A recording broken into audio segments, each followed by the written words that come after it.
আপনারা দেখেছেন যে জাতিসংঘ সফরে অন্যান্য দলের আপত্তি সত্ত্বেও মাত্র 3টি দলকে নিয়ে যাওয়া হয়েছে এবং আন্তর্জাতিক মহলের কাছে এক ধরনের বিষয় তুলে ধরা হয়েছে যে এই 3টি দল গণ অভ্যুত্থানের নেতৃত্ব দিয়েছে আর বাকিদের গণ অভ্যুত্থানে কোনো ভূমিকা নাই। আমরা তারপরেও সবকিছু মেনে নিয়েছি, কিন্তু আমরা লক্ষ্য করেছি যে এই 3টা দলকে এই সরকার ঐক্যমতের জায়গা আনতে পারেনি। আমি এর আগে আমার অনেক বক্তব্যে বলেছিলাম যদি এই 3টা দলের হাতে পায়ে ধরে হলেও সরকার ঐক্যমতে আনতে পারত, সেক্ষেত্রে সংস্কার, বিচার এবং নির্বাচনের কার্যক্রম সঠিকভাবে সরকার সম্পূর্ণ করতে পারত। কিন্তু আমরা লক্ষ্য করলাম যে সরকার অন্যান্য দলকে বঞ্চিত করলো, যাদেরকে গুরুত্ব দিল তাদেরকে ঐক্যমতের জায়গায় আনতে ব্যর্থ হয়েছে। সংগ্রামী সাথী ও বন্ধুগণ, এদেশের তরুণদের সংস্কার নিয়ে ব্যাপক আগ্রহ রয়েছে, উদ্দীপনা রয়েছে, কিন্তু গত 15 মাসে সরকার সংস্কারের নামে এখনো পর্যন্ত ওই সচিবালয় থেকে ফ্যাসিবাদ বিতাড়িত করতে পারে নাই। সংস্কারের নামে এখনো পর্যন্ত পুলিশের দৌরাত্ম্য বন্ধ করতে পারে নাই। এখনো পর্যন্ত ঘুষ খাওয়া চলছে। সংস্কারের নামে যারা জুলাই গণ অভ্যুত্থানে সরাসরি ছাত্র জনতার বুকে গুলি চালিয়েছে তাদেরকে চিহ্নিত করে গ্রেপ্তার করতে পারে নাই। সংস্কারের নামে 14 সালে, 18 সালে, 24 সালে যে সকল ডিসি, এসপি, ইউনো এবং সরকারের কর্মকর্তারা হাসিনাকে ফ্যাসিস্ট বানাতে সহযোগিতা করেছে তাদেরকে শাস্তির মুখোমুখি করতে পারে নাই। আমরা দেখছি যে নির্বাচনের আগে এখন ডিসি নিয়োগ হচ্ছে, এসপি নিয়োগ হচ্ছে, কিভাবে কোন প্রক্রিয়ায়, স্বচ্ছতা, জবাবদিহিতা কোথায় আমরা জানি না।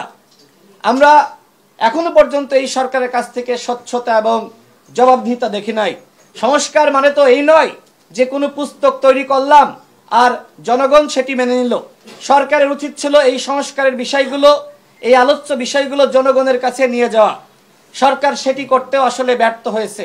তার মানে এখন আমরা গতকাল দেখলাম আমাদের মাননীয় প্রধান উপদেষ্টা জাতির উদ্দেশ্যে ভাষণ দিয়েছে, এরপরে জুলাই জাতীয় সনদ বাস্তবায়ন আদেশ জারি করেছে। আমাদের দলের পক্ষ থেকে আমরা একই কথা বলেছিলাম, যেহেতু বিশেষ সাংবিধানিক আদেশ নিয়ে বিতর্ক আছে, অনেক দল চায়, অনেক দল চায় না, সুতরাং এক্ষেত্রে আমরা জুলাই জাতীয় সনদ বাস্তবায়ন আদেশ যদি জারি করা হয় সেক্ষেত্রে প্রত্যেকটা দল মেনে নিবে। 2-1টি দলের পক্ষ থেকে বলা হয়েছিল প্রধান উপদেষ্টার পক্ষ থেকে এই আদেশ জারি করা হোক। আমরা বলেছিলাম যেখানে 8 আগস্ট আপনারা এই রাষ্ট্রপতির হাতে শপথ নিয়েছেন, শপথ নেওয়ার মাধ্যমে নতুনভাবে এই রাষ্ট্রপতির বৈধতা দিয়েছেন, সুতরাং যদি জুলাই জাতীয় সনদ বাস্তবায়ন আদেশ দিতে হয় সেটি রাষ্ট্রপতির মাধ্যমেই দিতে হবে, অন্যথায় পরবর্তীতে হাইকোর্টে আপনার প্রশ্ন তৈরি হতে পারে, সেখানে রিট হতে পারে।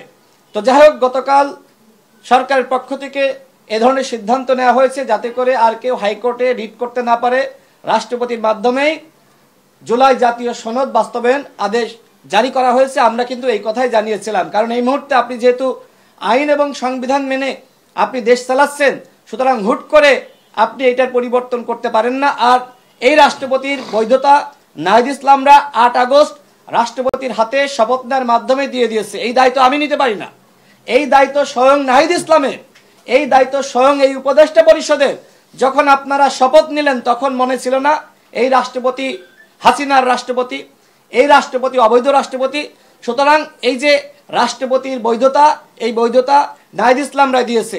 সুতরাং বিশেষ সাংবিধানিক আদেশ বলেন আর জুলাই জাতীয় সনদ বাস্তবায়ন আদেশ বলেন, এইটা এই রাষ্ট্রপতির মাধ্যমে হলেই আর কোনো প্রশ্ন থাকে না।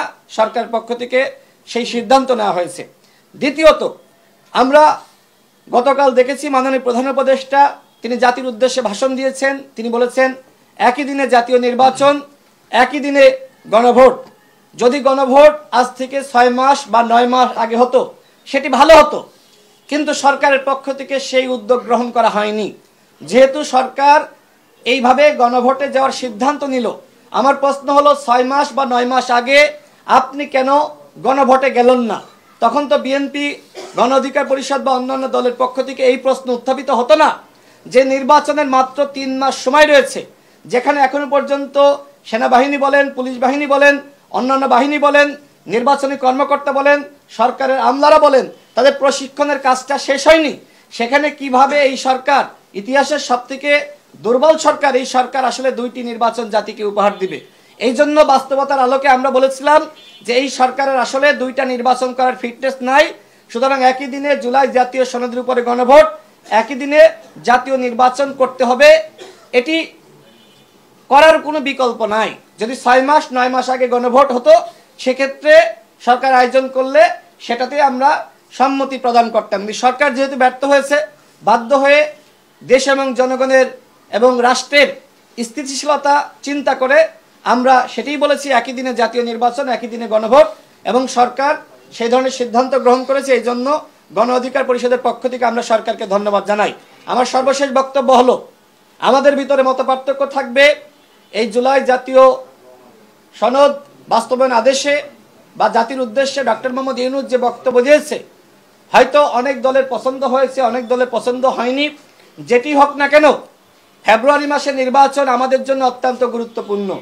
সুতরাং প্রত্যেকটা দলের প্রতি আমাদের আহ্বান থাকবে, আমাদের প্রত্যেকের দল আলাদা, দাবি দেওয়া আলাদা, এবং এটি সারা জীবন থাকবে। মতপার্থক্য থাকবে, এটির নামই গণতন্ত্র।